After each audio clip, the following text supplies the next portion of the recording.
Burger King is facing a whopper of a lawsuit. Several consumers are suing, claiming the chain made Whoppers look larger in advertisements. The people behind the suit say the actual burgers you get are 35% smaller. The lawsuit was filed in 2020, but a judge ruled just last week that Burger King must go to court. So I have in my hand right here a Whopper I got delivered to the station right here today, the Whopper in question. And joining me now is Lin McCraw, an attorney and managing partner at mccrawlawgroup, a trial attorney for more than 20 years. Lin, what's your take on this? Well, this is an interesting lawsuit. I mean, very often when you hear these things, the first thing that comes to your mind is it's absolutely frivolous, right?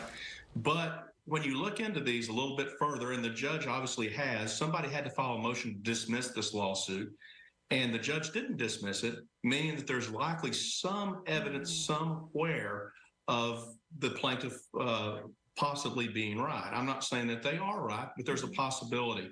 There's two separate claims.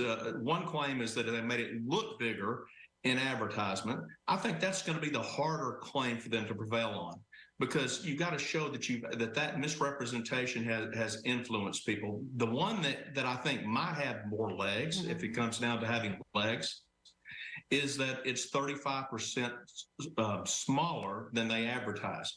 So if they're advertising, for instance, that it's a quarter pounder, and really their internal documents show that it's only a fifth of a pound, or 20% of a pound, that could be pretty damning evidence. It could be certainly something that somebody could bring to court. Then the issue is, what difference does it make? How much damages are there? Well, I mean, you say that numbers don't lie. If you're paying for a quarter pounder, you should get a quarter pounder. I think we all kind of expect maybe that burger to look really big on our big televisions, and don't really want to get that big of a burger when we're going through the drive-thru. But are lawsuits like this becoming more of a thing? Because other fast food chains have gotten in trouble like this before. They actually are probably down a little bit from where they had been. We've seen lawsuits like this from the 80s and from the 90s and in the early 2000s.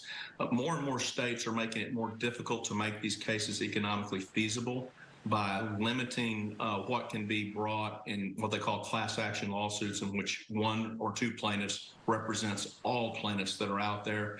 They're simply less likely to be good class actions than there used to be. So do restaurants need to be more truthful in their marketing, or are these just kind of silly? What do you think of this? Well, I think that all restaurants ought to be very truthful in their marketing, particularly if they're going to say something that has numbers attached to it. Yeah. If you're going to say that you're doing a quarter pounder, for instance, you better use a quarter pound of meat. Because if by design you use something less, somebody is going to find it, right, and somebody is going to bring a claim. Yep, no doubt. If the courts rule in favor of the consumers, could we see something like what Facebook went through with its data usage, where pretty much anyone who ate at a Burger King within a certain time would be due some extra cash? There's a possibility of that, yeah. Absolutely. And it's hard to feel bad for the big chains. We're kind of having fun with this, but if you have a small business, how do you protect yourself from a lawsuit similar to this? The number one way a small business can protect themselves from a lawsuit like this is not to misrepresent what your service or product is.